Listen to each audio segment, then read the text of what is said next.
바로 이어서 서류체육을 좀 공부를 준비했는데 해야 되지 않겠어요? 이게 40장이야.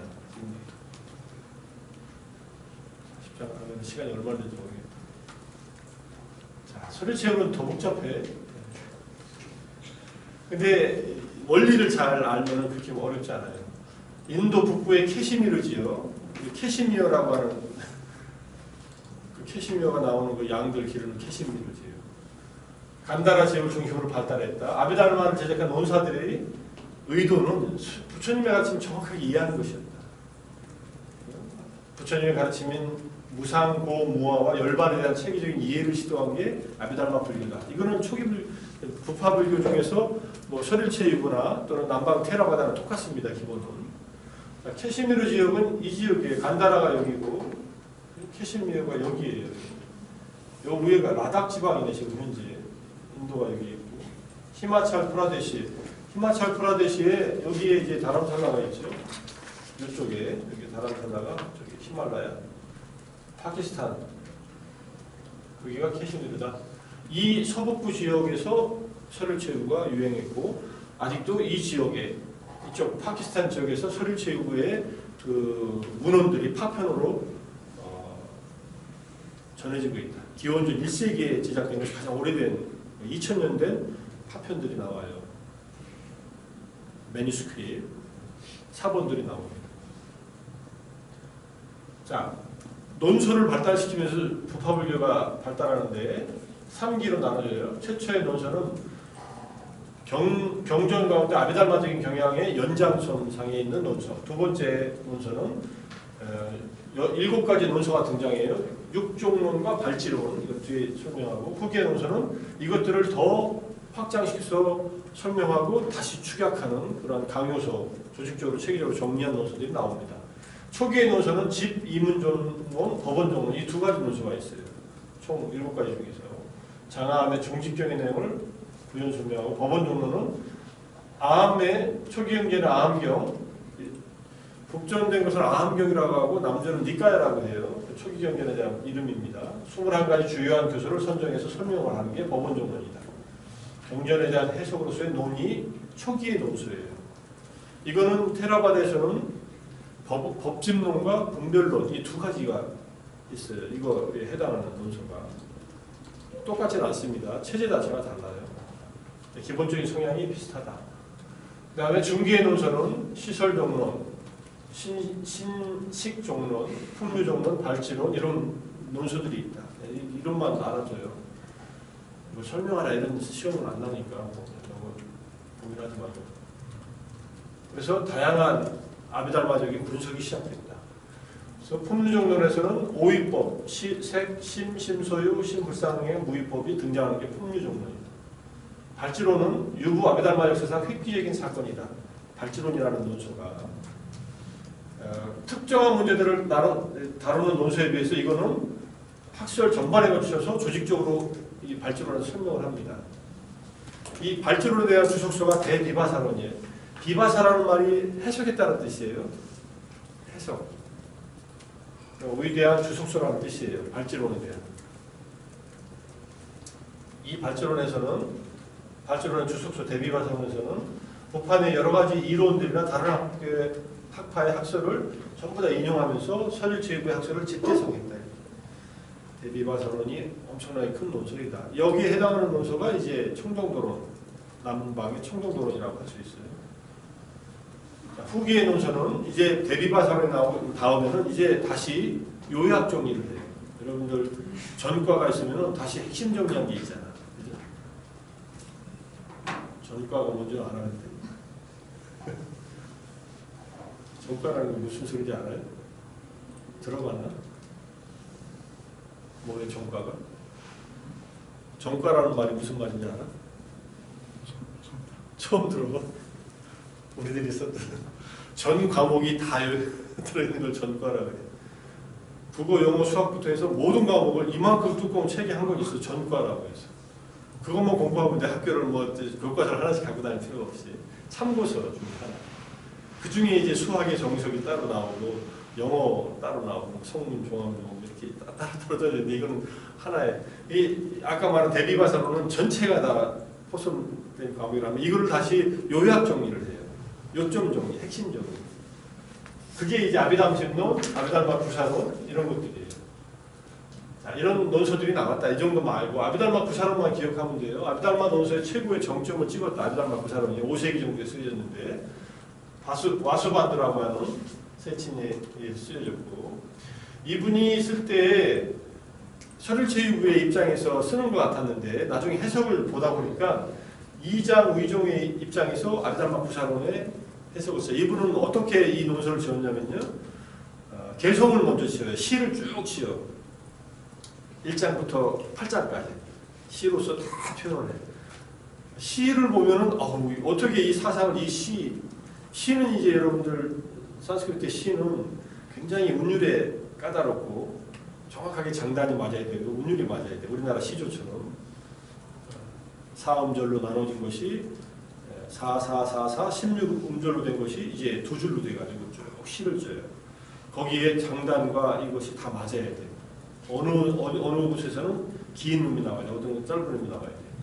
근데 그걸로 쭉 이제 아비달마 구사론 개성을 다 지우고 나서 그 다음에 거기에 대한 설명을 붙여요. 이게 이제 산문 부분이에요. 산문을 쓸 때 이장 의종의 위치에서 썼다. 이치가 뛰어난 것을 근본으로 삼는다. 그래서 설일체유부가 아닌 경량부라고 하는 다른 부파의 입장이 맞으면 그걸 갖다 인용해서 써요. 사람들이 말하기를 이렇게 하면서. 사람들이 말하는 게 아니라 자기가 말하고 싶은 걸 그렇게 말해요. 주지하다시피 우리 연설하다가 그러잖아요. 주지하다. 뭐 누가 주지를 해? 누가 다 알아? 자기 혼자 알고 있는 것을 여러분도 다 알다시피 하면서 설명하는 그런 방식이 있어요. 다 상식적으로 아는 바와 같이. 근데 상식이 다 달라. 국민들을 위해서 정치한다고 하는 국민이 어떤 국민인지 잘 몰라. 30%만 의하는지 70%를 의하는지 잘 몰라. 그게 각자의 자기 입장을 주장할 때 쓰는 건데, 이분이 세친이 구사론 쓸 때 이런 입장에서 설일체유부에 국한되지 않게 썼다. 근데 나중에 비판을 받아요. 이거. 그런 입장이다 이렇게 보고. 구사론에 대한 얘기 복잡하죠? 넘어가겠습니다.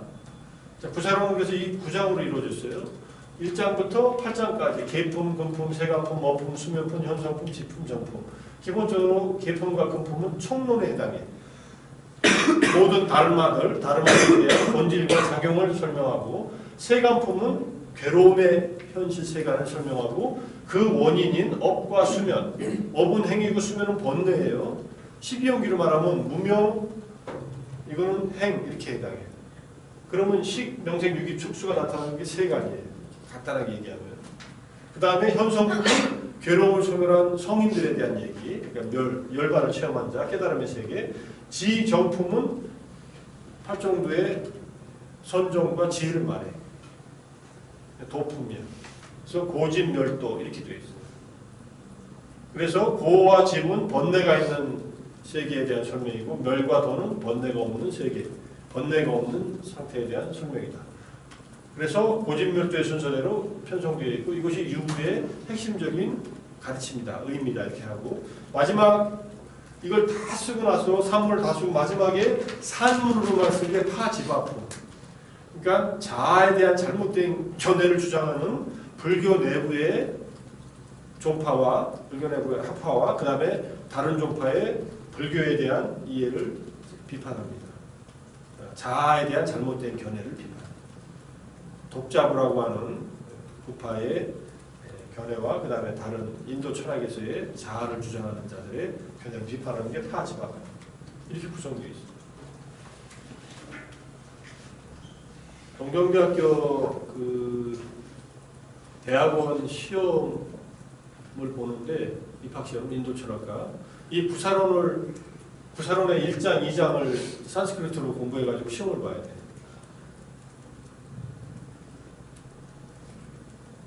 학부에서 올라가는 애들. 그래서 그것만 통과하면 걔들은 그냥 바로 진학을 해요. 외부에서 온 사람들은 여러 가지 다른 과목의 시험을 보지만, 구사론은 불교 공부할 때 필수적인 학문으로 되어 있어요. 이거는 뭐 북방불교에서는 더욱더 그렇습니다. 유식을 배우든지 다른 걸 배우더라도 여기서 하나하나의 교리와 하나하나의 용어에 대한 모든 정의들이 다 이루어져요. 다 제공돼요. 이게 막 제공하는 게 아니라 초기 불교의 근거에서 설일체유의 입장에서 제공하지만은 저 불교의 일종의 사정과 같은 역할이에요. 다르마이론 무상의 구조를 자세히 규명하려 했다. 설일체유라는 말은 모든 것은 존재한다고 주장하는 사람들. 존재한다. 설일체유.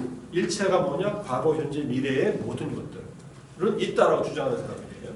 근데 있는데 어떻게 있느냐? 무상한 것으로 있다. 무위법이 아니면 이렇게 주장해요. 75법. 테라바다에서는 72법이었죠. 저는 82법이고 여기서는 유의법과 무의법으로 나눈 법들이 75법이다. 유의법이 72가지, 무의법이 3가지 이렇게 얘기합니다. 나중에 얘기하고 법은 세계를 구성하는 최소의 단위, 그 고유한 특징을 가지는 것. 스바락샤나 다라나트 다르마라고 하는 산스크리트로 그걸 한문으로 하면 임지자성이라고 해요.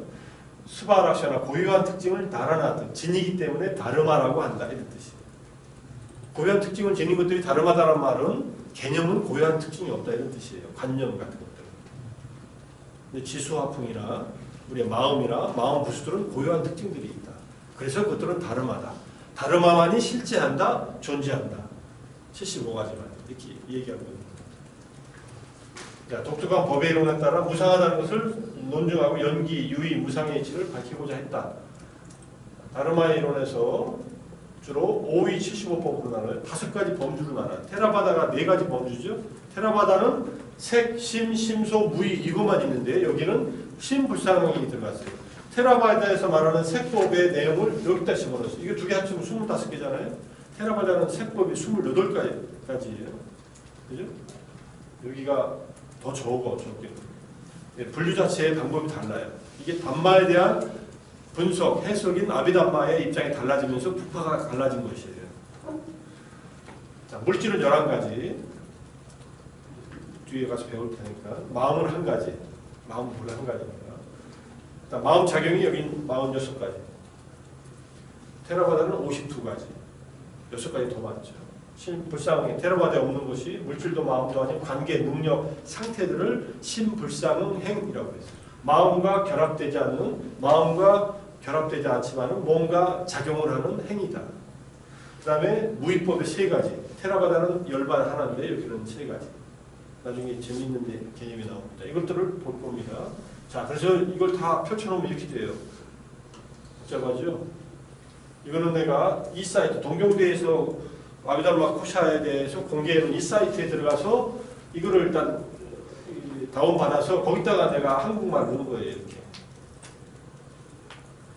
75법, 무위법 3가지, 유위법 72가지, 색법 11가지, 심법 1가지, 심소법, 대지법, 대선지법, 대번뇌지법, 대불선지법, 이거 번뇌지법인데 법이 아니라 번뇌지법. 생각나지? 교육대 부출이지. 소번뇌지법.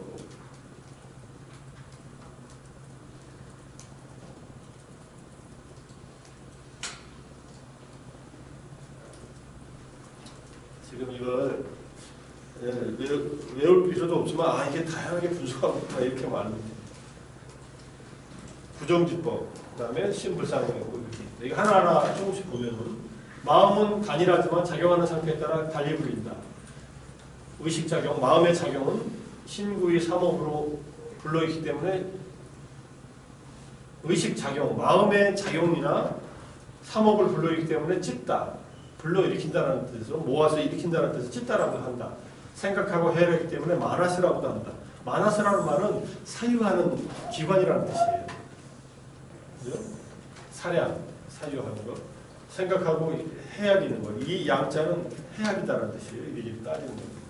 사물을 식별 인식하기 때문에 식이라고 한다. 미주냐는 요별, 구별해서 아는 것을 요별이라고 해요. 이것은 이것이다, 이것은 이것이다 이렇게 아는 거. 그래서 심의식이라는 용어가 마음과 같이 동의어로 쓰입니다. 심소는 마음의 작용이다. 마음에 속한 것이라는 뜻이고 마음이 왕이라면 심소는 신하다 이런 뜻이에요. 기본적으로 같습니다. 이거는 마음의 작용은 마음과 동일한 근거, 대상, 형상을 지니고 동일한 시간에 생겨나고 한 찰나에 하나의 존재만 생겨나듯이 마음의 작용도 각기 하나의 존재만 생겨나고 사라진다. 그러면 우리는 지금 여러 가지 마음의 작용이 있다라고 생각하고 살지요? 여러분들 마음의 작용으로 예컨대 어떤 마음의 작용이 있으면은 또는 마음 상태가 있으면은 그게 복합적으로 여러 가지가 일어난다고 생각하는 것인데 그것이 한순간에 복합적으로 일어나는 게 아니라 계속 일어나는 것들이 뭉뚱그려져서 이해되기 때문에 함께 있다라고 생각하는 것이다. 이렇게 보는 거예요. 자, 그건 나중에 또 설명하겠습니다. 자, 심소법의 46가지는 이렇게 되어 있다. 수, 상, 사, 욕, 촉, 해, 념, 자비, 승의 3가지. 한문으로만 써 있으니까. 아까 우리말로 되어 있는 게 여기 있으니까 내가 따로 여기서 보면 수, 상, 사, 욕, 촉, 해, 념, 자기, 승의 3가지. 여기서 한글을 봐요. 뒤에 한글 안 써놨다고 원하지 말고. 기본적으로 같은데 다른 것은 수, 상, 사, 그 다음에 촉, 그 다음에 여기 마나시카라 여기까지는 똑같아요.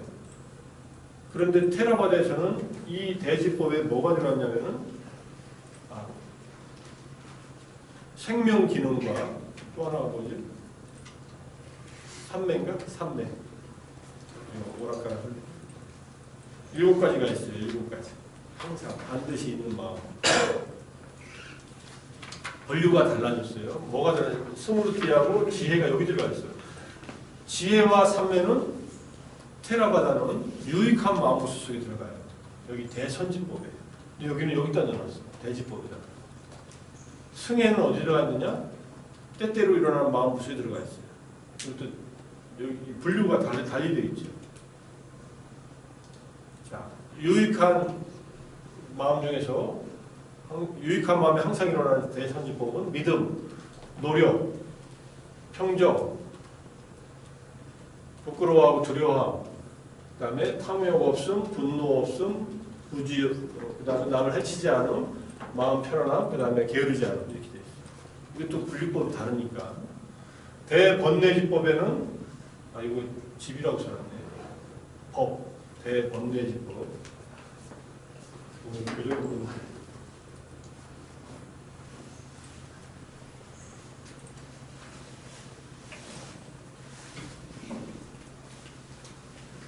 그럼 머리 복잡하게냐 이거 계속 설명하고 있으니까 힘들죠? 빨리 지나갈까 그냥? 주마간 산식으로. 대번뇌지법에는 어리석음, 게으름, 이거는 심리적인 게으름, 이것도 막 심소의 게으름. 이건 마음 챙김이 없는 상태이고 이건 게으른 상태. 믿음이 없는 것, 졸음, 그 다음에 불안한 것. 대불선지법은 불선한 마음에 항상 따라다니는 것은 부끄러워하지 않고 두려워하지 않는 마음. 소번뇌지법, 때때로 일어나는 번뇌가 되는 마음은 분노, 분한 마음. 분노는 여기도 있어요.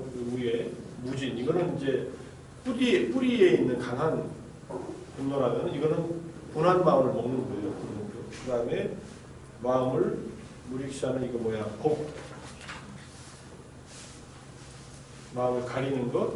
이거는 인색한 것, 질투하는 것, 마음이 복잡한 것, 해를 끼치는 것, 그다음 마음이 약간 제정신이 아닌 것, 모함하는 것, 암한심, 그 다음에 한을 품는 것, 이런 것들. 부정지법은 선과 악으로 구분하지 못하는, 선과 불선으로 정하지 못하는 건데, 이거는 후회하는 것, 그 다음에 약간 수면 상태, 졸린 것, 일으킨 생각, 지속적 고찰, 탐욕, 여기 탐욕이 여기 들어가 있네. 탐진이 여기 또 들어가 있네. 그죠? 요 위에 있는 무탐무진이 있는데 여기는 탐진이 부정지법으로 적혀 있어요. 이것도 분류가 다르죠. 그 다음에 암한심, 그 다음에 의심하는 마음. 이런 것들은 부정지법으로 분류합니다. 이 이유들이 다 설명이 되어 있어요. 뒤에는 다 거기에 대한 설명들이에요. 그죠? 심소법의 대지법에 대한 설명들. 그 다음에 심소법에서 유익한 마음에 대한 설명들. 심소법에서 대번뇌지법에 대한 설명들. 그 다음에 불선법, 부참무게, 대불선지법 2가지. 그 다음에 소번뇌지법 10가지에 대한 설명. 여기 지금 부는 마음을 분노하게 하는 작용, 한이란 분노의 대상에 대해 원한을 갖게 하는 작용, 쭉 설명을 하나하나 해놨습니다. 그 다음에 부정지법 안에 있는 만은 오만이고 의는 사제의 진리성에 대한 의심이고 탐은 마음에 드는 대상에 대해 애착하는 마음, 진은 마음에 들지 않는 대상에 미워하는 마음. 이것을 선, 불선, 무기 어떤 마음과 함께 생겨날 수 있는 마음 자격. 이거 자체로는 정해져 있지 않는 마음으로 설명을 해요.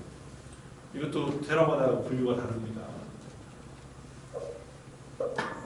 자, 하나하나 설명은 읽으면서 그냥 이해하고 대부분 뭐 어렵지 않은 내용이기도 해요. 왜 그렇게 분류하는가는 독특한 입장이 있으니까.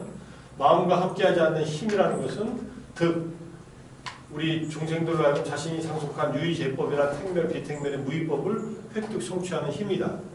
비득은 득의 반대로 획득하지 못하게 하는 힘이 있다.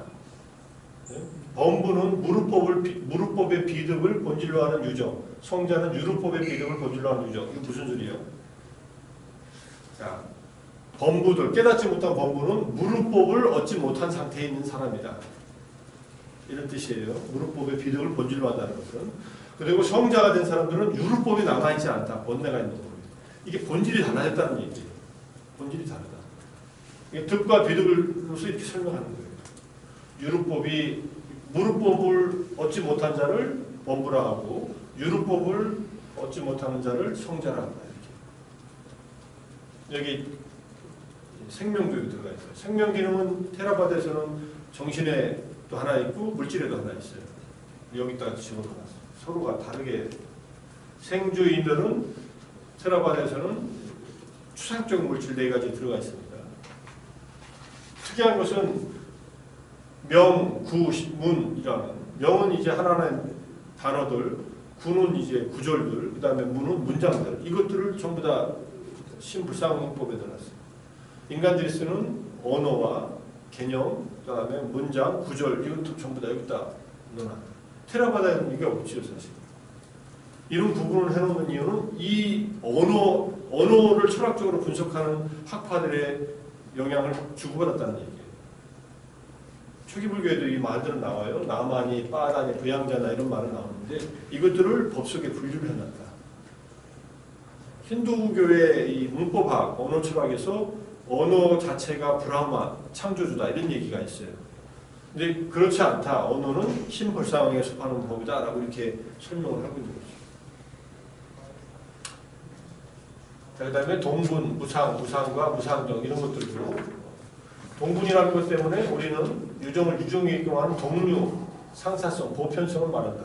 인간은 인간으로서의 보편성이 있죠. 우리는 같은 인간의 특징들을 갖고 있죠. 뭐 그런 것을 말합니다. 보편 개념을 말해요. 보편 개념. 그러니까 사람 하면 사람의 특징들이 있고, 그런데 사람 아닌 존재하면 사람 아닌 존재의 특징이 있고, 뭐 물고기는 물고기의 특징이 있고, 포유류는 포유류의 특징이 있고, 이런 것을 동분이라고 해요. 무상과는 마음의 상속을 일시적으로 끊어지게 하는 힘으로서 무상과에 들어. 이거는 무상 유정천이라고 해서 새끼의 사선에 있는 천 중에 하나인데 500대국 동안에 생각이 없어요. 생각 없이 거기서 살아. 그리고 이제 인간으로 태어나서 아무 기억이 없어. 여기 있다 인간으로 태어나. 전생을 인정하지 않는 존재가 된 거예요. 기억이 없으니까. 강과천에 태어날 때 얻는다. 무상정과 멸진정 역시 마음과 마음 작용을 소멸하게 하는 힘이다. 또 멸진정이 무상정도 있고 멸진정은 여기 들어가 있지는 않아요. 자, 그 다음에 여기 이제 명분, 생주, 이멸 하나하나 설명을 합니다. 명분은 생명. 자, 그 다음에 명구문이라는 거. 문이란 음소를 말하네, 그죠? 문이 음소고 명은 뭐야? 물질, 소리, 향기 같은 명사적 단어. 구란, 재형무사가 같은 문장. 문이라는 것은 여기서 말하는 문은 음소들을 말한다. 그냥 문장이라는 건데. 무의법은 3가지가 있어요. 허공무의, 택멸무의, 비택무의. 허공무의는 이 공간 자체는 생기지도 사라지지도 않는다. 그래서 무의법이다. 그죠? 어떻게 보면 절대 공간이라는 것은 생겨나고 사라지는 것이 아니죠. 공간 안에 존재하는 물질들이 생겨나고 사라지지. 이것도 공간에 대한 새로운 관점입니다. 이렇게 공간을 보는 인도 학파가 바이슈식 학파가 있어요. 공간을 이렇게 이해하니까 그걸 나름대로 받아들여서 같이 이해를 하는 거예요. 그 다음에 택멸이나 초기 불교일의 열반을 택멸이라는 택멸은 선택해서 번뇌를 소멸시켜서 끊어낸다 이런 뜻이에요. 비택멸이란 무르의 지혜에 의하지 않고 저절로 획득하는 열반이다. 이게 좀 어려운 말이에요. 그러니까 자기가 지혜를 가지고서 지혜를 닦아서 도를 얻어서 번뇌를 끊어내서 얻는 것은 택멸무의인데 비택멸무의도 있다. 일체의 존재는 과거, 현재, 미래 3차에 걸쳐 실제하며 미래법은 일정한 조건이 갖춰질 때 나타나지만 조건을 결여한 것은 잠재태로서 미래세에 머물게 된다. 이를 연결불생법, 조건이 없어서 생겨나지 않은 법. 이것은 생겨나지 않았기 때문에 소멸하지도 않는다. 그래서 이것도 일종의 무위법이라고 합니다. 아직 생겨나지 않았기 때문에 소멸하지 않는 법들은 비택면무위예요. 여러분들 이렇게 복잡하게 생각할 수도 있지만 중요한 것은 우리가 노력해서 얻는 것은 택멸무위다. 이렇게 이해하면 되는데 나중에 이 무위가 더 늘어나요. 유식에 가면 5가지가 돼요. 그러니까 이렇게 담마, 다르마들에 대한 이해들이 점점 변하면서 뭔가 새로운 시도를 하고 있다는 것을 알고 있습니다. 자, 중요한 것은 3세 신류설인데 설일체부에 의하면 유의의 다르마, 유의라는 것은 무위법이 아닌 유의의 다르마는 공통된 성질이 2가지가 있어요. 하나는 순간성과 3세 신류성, 찰나생 찰나멸하는 것과 3세에 걸쳐서 실제로 있다라는 성질이 있습니다. 이게 좀 모순돼 보이죠. 3세 신류하다면은 3세에 걸쳐서 실제로 있다라고 하면은 이게 무슨 쭉 있어야 되는데 이게 계속 있는 게 아니라 영원히 있는 게 아니라 무상으로서 찰나생 찰나멸하는 현상들의 이어짐이 있다. 유루법들은. 무위법은 당연히 무상하지 않습니다. 이 둘에 의해서 재행무상을 증명한다. 72가지 유의법이 변하는 것이 아니라 이 법에 의해 존재하는 현상들이 찰나생 찰나멸한다. 기본적으로. 유의법 자체는 계속 있는데 유의법에 의해서 드러나는 현상들이 찰나생 찰나멸한다. 좀 더 봅시다. 유로는 이제 찰나생 찰나멸한다는 입장에서 그래도 여러분들 이렇게 이해해봐요. 분노라는 것이 3세 신류하다. 과거에도 분노가 있었고 현재에도 분노가 있고 미래에도 있다. 근데 분노가 근데 지금 없는 사람이 있죠. 여러분들 지금 분노라는 마음 보수가 있어요? 이 어려운 거 자꾸 설명하냐고 이제 짜증날 수는 있지만 이해 안 된다고 짜증날 수 있지만 짜증이 안 나고 있다면 분노는 지금은 없어요. 그렇죠? 그렇지만 분노 자체가 없는 건 아니다. 지금 현재는 분노가 드러나지 않았을 뿐이지 분노는 쭉 있다 이렇게 보는 거예요. 그런데 아까 얘기했듯이 성자가 되면은 그러한 분노라고 하는 번뇌로부터 번뇌가 이제 더 이상 존재하지 않아요. 비득이라고 하는 형태로. 그 다음에 우리 범부들한테는 무르법이 존재하지 않아. 열반이라고 하는 것이 존재 자체가 달라지면은 서로 내면으로 경험하는 것, 실제 하는 것들이 달라진다는 그런 뜻인데 그 자에게 성자가 된 아란이 된 자에게 번뇌가 없다고 해서 번뇌가 이 전 우주에서 사라진 것이 아니라는 얘기. 번뇌라고 하는 마음 부수는 범부들의 마음속에는 계속 존재한다는 얘기예요. 3세에 걸쳐서. 그런 뜻으로 얘기를 하는 겁니다. 자, 유로는 번뇌에 더럽혀진이라는 의미, 무로는 그 반대, 번뇌에 더럽혀지지 않는. 유의, 유루의 세계에서 벗어나 무의, 무루의 세계를 얻는 것이 불교의 목적이다. 유의, 유루의 세계는 사성제로 볼 때는 고성지, 집성제, 괴로움의 세계와 그 조건이 되는, 원인이 되는 세계고, 그죠? 무의, 무루의 세계는 열반이고, 유의 대 무루의 세계는 도성제다. 도성제를, 고성제와 집성제를 완전히 이해하고 끊어내는 도성제를 통해서 멸성제로 간다. 이런 뜻이에요. 도성제는 사다리에 해당하죠. 8정도. 이해할 수 있죠. 8정도는 가장 아까 질문 시간에도 말했듯이 가장 우리에게 유익한 업이다. 유의법 중에 가장 뛰어난 법은 도성제다. 유의와 무의를 통틀어서 가장 뛰어난 것은 열반, 멸성제다. 이렇게 얘기하는 부처님 말씀하고 똑같습니다. 우리는 아직 무의에 도달하지 못했다면 유루법인 고성제는 이해해야 될 것이고 집성제는 끊어야 될 것이며 도성제는 닦아야 될 것이다. 그래서 멸성제를 성취해야 된다. 우리는 지금 유의의 세계에 살고 있기 때문에 유루의 법을 극복하고 이해하고 극복하면서 무루의 법을 닦아서 실천해서 무위의 무루인 멸성지에 도달하고자 하는 존재다. 이게 선한 본부들의 입장. 이미 멸성지를 경험하면 성자들의 대열에 들어가는 거고. 자, 번뇌에 의해서 업을 짓고 괴로움의 조건적 발생. 이건 똑같은 얘기예요. 초기 불교하고. 그죠? 무명, 가래, 집착이라는 번뇌에서 행위나 업을 지으면은 그 다음에 고통의 세계가 생겨난다. 번뇌가 98가지로 제시되는 것이 특별한 이 서류체부의 입장입니다. 자, 무아를 설명하기 위해서 행위와 윤회의 주체를 주장하지 않고 오온이 찰나적으로 변화하면서 존속한다는 오온 상속수를 주장합니다. 상속, 이어진다는 말.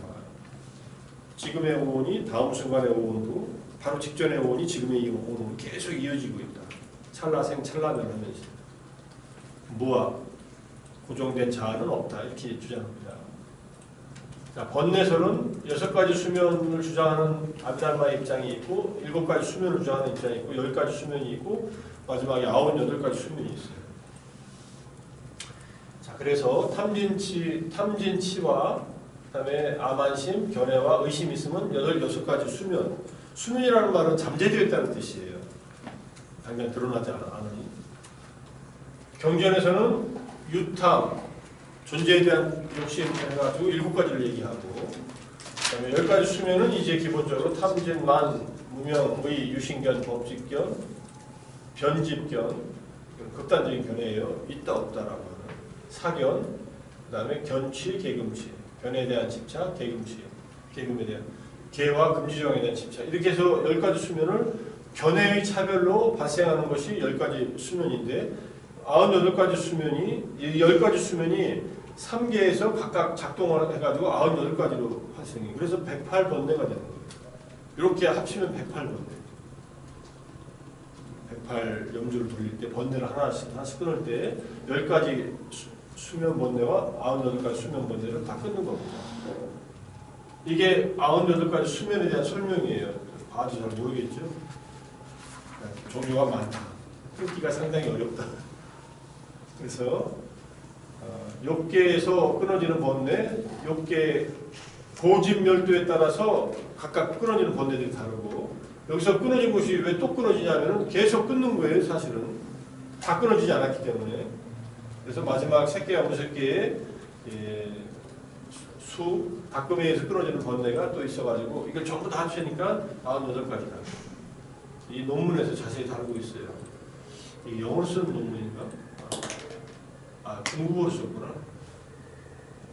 어쨌든 뭐 6개에서 36가지 번뇌, 새끼에 31가지 번뇌, 무새끼에 31가지 번뇌. 이래서 98가지 번뇌다. 우리는 6개에 살고 있기 때문에 6개의 번뇌만 있죠, 사실은. 6개, 새끼, 무새끼 전체 세계에서 번뇌가 98가지 양상으로 드러나기 때문에 98번뇌라고 한다. 이렇게 얘기하는 겁니다. 유의와 부의. 유의라는 것은 조건에 의해 이루어진 것, 연기하고 있으며 조건에 생겨나고 있으며 유의. 이 유의라는 말을 다시 표현한 거고, 무상인 세상을 무상하다고 알므로써 욕망과 집착이 소멸할 때 열반을 얻는다. 깨달음은 조건이 없는 무의이다. 열반에 이르는 수행의 단계를 상세히 규정하고 개정의 사막의 수행을 통해서 98번뇌를 소멸시키는 수행론을 전개한다. 수행의 최고 단계는 아라한이고, 이건 똑같죠? 열반도 유효열반, 무효열반. 유효열반은 번뇌가 소멸된 것, 무효열반은 오온이 소멸된 것. 이거는 초기 불교에서 내용과 똑같습니다. 자, 깨달음의 세계를 이렇게 설명을 해요. 현인의 단계와 성자의 단계로 나눠. 초기 불교는 성자만 얘기하죠. 현인의 단계는 얘기를 하지 않는데 이건 수행을 하고 있는 단계예요. 3현과 4선군의 7가행의 아직 깨닫지 못한 사람들의 수행의 단계들이에요. 오종심관을 닦는 단계, 그 다음에 사념처를 따로따로 닦는 단계, 들상명주, 사념처를 종합적으로 닦는 단계, 그 다음에 난정인 세제일법은 수행이 점점점 무르익는 단계예요. 이제 약간 따뜻해지고 정상에 오르고 뭔가 이해하고, 그 다음에 이 세상에서 제일 뛰어난 범부의 세계에서 제일 뛰어난 법을 얻고, 그 다음에 예류도, 예류향은 예류도하고 똑같습니다. 견도를 얻어서 성자가 되면은 과와 향, 예력과부터 아라한향까지 수도의 단계를 거쳐서 아라한과인 무학도에 이르른다. 이렇게 얘기해요. 유학과 무학은 똑같죠? 요 7가행의 얘기가 철일체부에서 추가된 내용입니다. 범부로서 당무 수행의 길을. 자, 그래서 그걸 설명하고 있는 게 여기서부터예요. 도의 최초의 출발이 순해탈분 정가해 수행이 이제 삼현의로서 나누다. 개정해를 닦는다. 신기청정, 우리의 몸을 청정하게 하고, 그다음에 오정신관을 닦는다. 오정신관은 개분별관, 연기관, 자비관, 그다음에 입출식령, 부정관 이렇게 되어 있습니다. 부정관하고 이 호흡에 대한 명상이 근간이 되어 있고, 나머지는 사계차별, 그다음에 연기, 자비 그런 자관을 닦는다. 지혜 수행은 염초 수행은 지혜 수행이라고 해요. 이미 배운 거예요. 사념처, 대념처경에서 신수신법의 법을 고유한 특징별로 관찰하는 것이나 이것을 공통된 특징으로서 무상분모를 관찰하는 것. 이것도 경전에 나오는 얘기예요. 자, 그 다음에 사제관을 16행상으로 관찰한다. 이것도 어려운 얘기니까. 그래서 사제를 16가지 방식으로 관찰을 하면은 난정인 세제일법의 사성분이라고 불리는데, 각각의 난정인 세제일이라고 불리는 이유에 대한 설명을 하고, 결택은 사제라는 진리를 분별할 수 있는 것을 이제 택이라고 하고, 의심을 끊기 때문에 결정짓는다 이런 뜻으로 얘기를 하고, 사제관의 수행은 해의 수행에 포함되고 염초 수행과는 불가분의 관계를 이루지만 가장 중요한 위치에 있기 때문에 별도로 분리해서 이걸 순결택분이라고 하고, 아까 말한 이쪽에서 말하는 사면의 다음에 선근에 닿는 거예요. 4가지 선근에다가. 그 다음에 10가지 지혜가 있다. 거기 끝나갑니다. 세속지, 법지, 유지, 보진멸도지, 타심지, 진지, 무생지. 이렇게. 무생지는 이제 나중에 뛰어난 지혜를 주는 보살이 일으키는 지혜이고, 나머지는 이제 수행을 해서 얻는 지혜나 세속의 일에 대해서도 지혜가 있을 수 있죠. 돈 잘 버는 법, 여러 가지 사람들의 마음을 잘 이해하고 편하게 해주는 법, 이런 것들은 다 세속지에 해당한다고 볼 수 있고, 그 다음부터는 이제 6개의 고진멸도, 3개, 무색개의 고진멸도에 대한 지혜들이 각각 단계에서 일어납니다. 철일체후의 수행은 사송제에 대한 수행이에요, 사실은. 이건 굉장히 우리가 볼 때는 이론화되어 있는 측면이 강하지만 나름대로 수행체계들이 상세하게 정리가 되어 있습니다. 자, 깨달음의 세계를 그래서 수도와 무학도로 나눠서 견도의 단계가 있고, 그 다음에 수도가 단계가 있고, 무학의 단계가 있다. 예리항, 아까 말한 16단계의 지혜에서 마지막 15번째 찰나의 견도이라고 하고 16번째 찰나를 예로 가라고 하고, 일내부터 아라한과까지가 쭉 설명이 되어 있습니다. 자, 그래서 결국은 수행 과정은 3회를 부족한다. 3회, 문사수의 3회를 부족하고, 자기 몸을 청정하게 한다. 이건 계를 잘 지킨다. 오정신관을 닦는다. 그리고 별상염주, 총상염주를 통해서 사성근을 닦아서 견도, 수도, 무학도의 단계를 거쳐서 완성해 간다. 이런 순서를 가지고서 수행도를 설명하고 있는 겁니다. 기본적으로 설명은 다 했습니다. 다 이해가 되는지는 몰라도 일단 그 순서로 보면 그렇게 어렵진 않아요. 그렇죠? 오정신관은 내가 쓴 초기불교 오정신관에 대한 그런 논문도 있으니까 나중에 참조해 보고,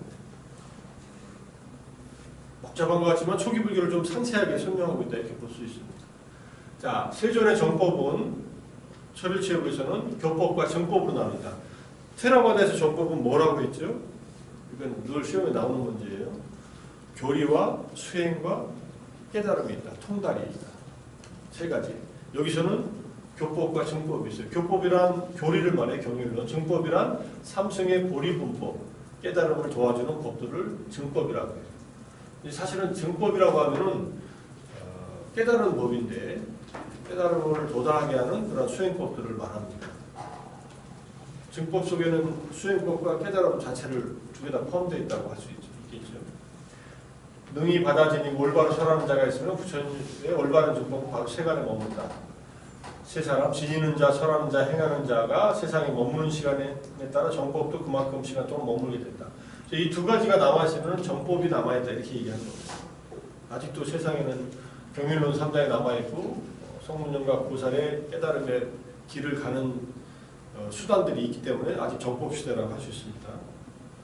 자, 마지막 이제 성문, 범부, 성문, 독각, 고살, 붓다를 나눠요. 범부는 우리가 초기분리에서 무문의 범부와 선한 범부로 나뉜다고 했잖아요.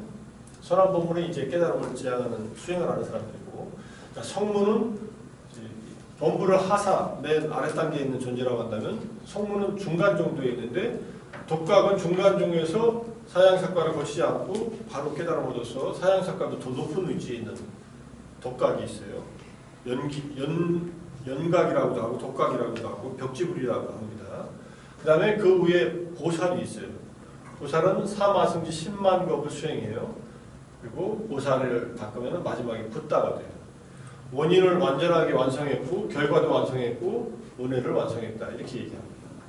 자기가 받은 은혜를 완전히 완성을 해서 모든 은혜를 다 갚은 존재 뭐 이렇게 얘기하는 거겠죠. 하사는 부지런히 방편을 닦아 자신의 즐거움만을 줄 거예요. 우리 범부들은 열심히 돈 벌어서 그냥 행복하게 살려고 해요. 세상에서. 중사는 괴로움의 소멸만을 담는다. 성문과 독각은. 상사는 항상 자신은 괴로워도 다른 이의 안락과 아울러 다른 이의 괴로움의 영원한 소멸을 부지런히 추구한다. 그래서 다른 이의 괴로움을 자신의 것이라 여겨서 항상 보살행을 닦아서 부처가 되려고 한다. 이게 상사다 이런 뜻입니다. 이게 대승불교에서 나오는 얘기가 아니라 부사론에 나오는 얘기예요. 이건 대승불교도 같은 내용으로 나옵니다. 기본적으로 대승불교에서는 하사는 성문승이고 성문, 영각, 보살이라고 하니까 그렇죠. 하사, 중사, 상사 이렇게 얘기하네요. 이미 사자를 붙은 존재들은 다 수행자들이라고 한다. 그건 또 다른 불주니까 일단 여기까지 얘기하면은 설일체육에서 말하는 부사론에서 말하는 법에 대한 이론, 수행에 대한 이론은 자세하게 안 하고 그냥 선정과 지혜로만 얘기했으니까 그 다음 깨달음에 대한 얘기, 전체적인 내용을 얘기했고 무아에 대한 얘기는 9장인데 그건 따로 다루지는 않습니다. 그 정도로만 얘기하죠. 이거 설일체육으로 대충 끝냈네. 이건 지난 시간에 강의도 안 했던 내용. 우리가 4시간씩 강의하니까 시간이 너무 많아서 너무 많이 배우는 것 같아요. 자, 질문이 있습니까? 혹시 막 전혀 이해가 안 된다. 이해가 안 되면 질문도 못 하지 사실. 나 알 것 같은데 애매하다 이런 거 있어요?